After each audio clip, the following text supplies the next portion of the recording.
Explanation of retinal detachment. The eye is like a small sphere filled with a gel-like substance called the vitreous.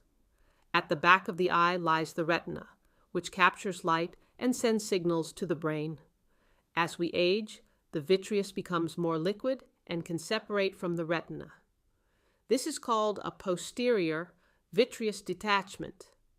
Most of the time it is harmless, but sometimes it causes a small tear in the retina. Through this tear, fluid can slip under the retina, leading to a detachment. We always check whether the macula, the central part of the retina, is also involved. If the macula is detached, we can reattach the retina with surgery. But vision usually does not fully recover to 100%. Symptoms. A retinal detachment can cause sudden symptoms. You may see flashes of light or many new vitreous floaters. Sometimes a dark shadow or curtain appears, covering part of the vision. If you notice any of these symptoms, it is important to consult an eye doctor immediately. Treatment. The best treatment is a surgery called vitrectomy. During this procedure, we remove the vitreous and replace it with air, gas, or silicone oil. Air disappears on its own within 1 to 2 weeks. Gas can remain in the eye for up to 3 months. Silicone oil must be removed with a second surgery, usually after 1 to 3 months. Sometimes we combine this with cataract surgery.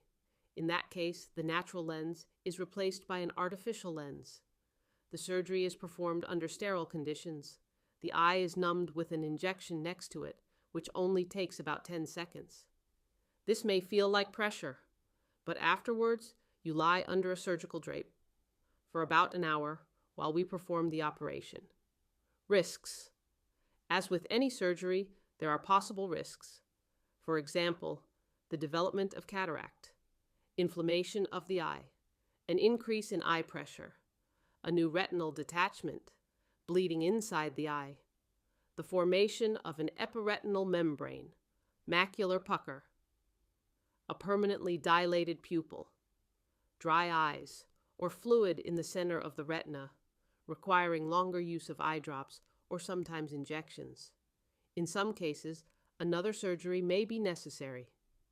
Our goal is to reattach the retina and preserve your vision as much as possible. After the surgery. After surgery, it is often necessary to keep your head in a certain position. This helps the air, gas, or silicone oil press the retina back in place.